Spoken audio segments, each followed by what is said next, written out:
Hello friends, good morning, Radhe Radhe, જય શ્રી કૃષ્ણ. જો આજે હું સરસ સાદું અને સિમ્પલ અને ઇઝી રેસીપી લઈને આવી છું તમારી માટે, સેવ ડુંગળીનું શાક.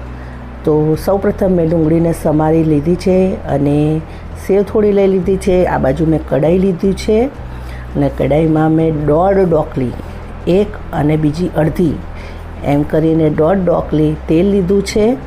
હવે તેલને આપણે બરાબર ગરમ થવા દઈશું અને ગરમ થઈ જાય એટલે પછી આપણે આગળની પ્રોસેસ કરીશું.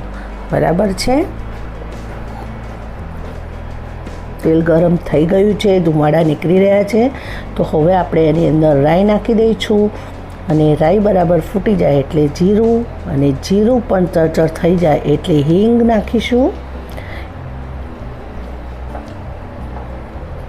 બરાબર છે. હવે હળદર નાખી દઈશું અને હવે ડુંગળીને બરાબર સાંતળીશું અને બધી જ હળદર ડુંગળી પર ચડી જાય ત્યાં સુધી આપણે એને મિક્સ કરી દઈશું. પછી સ્વાદ પ્રમાણે થોડું મીઠું પણ નાખી જ લઈશું એટલે મીઠામાં ડુંગળી સારી રીતે સ્વાદ કેચઅપ કરી લે.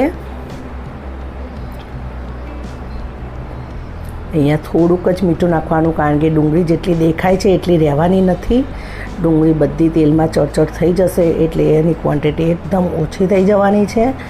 એટલે આને આ રીતે જ આપણે તેલમાં બરાબર શેકી લેવાની છે અને બરાબર શેકાઈ જાય પછી જ આપણે મરચું એડ કરવાનું છે. અહીંયા જુઓ, મેં તરબૂચ પણ સમારી લીધું છે, જોડે શાકની જોડે ખાવા માટે ફ્રૂટ ડીશ તૈયાર કરી દીધી છે ચાટ મસાલો નાખીને. બરાબર છે. અને હવે આ બાજુ આપણે જોઈશું કે ડુંગળી બરાબર જુઓ એની ક્વોન્ટિટી ઓછી થઈ ગઈ છે શેકાઈને.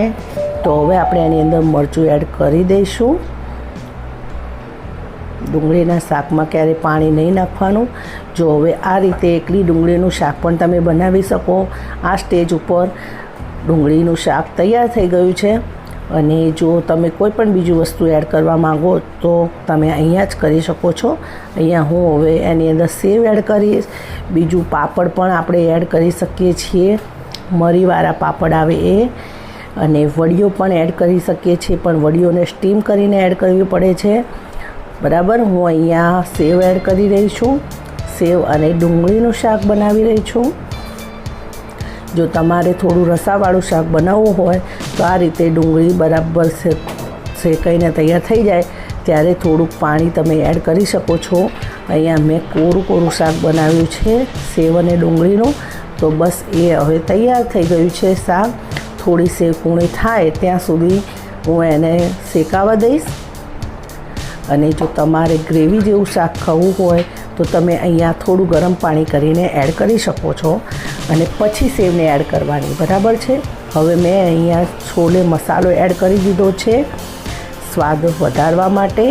બરાબર. આપણું શાક તૈયાર થઈ ગયું છે. હવે આ શાકને આપણે ભાખરી કે રોટલી સાથે ખાઈ શકીએ છીએ અને સાંજના સમયે ખાતા હોય તો ખીચડી સાથે પણ ખાવાની બહુ જ મજા પડે છે. બરાબર છે. તો તમે આવું શાક ચોક્કસથી બનાવજો, ખાજો અને મોજ કરજો. વિડીયો ગમ્યો હોય તો લાઈક, શેર, સબસ્ક્રાઈબ કરજો. આવજો. જય શ્રી કૃષ્ણ.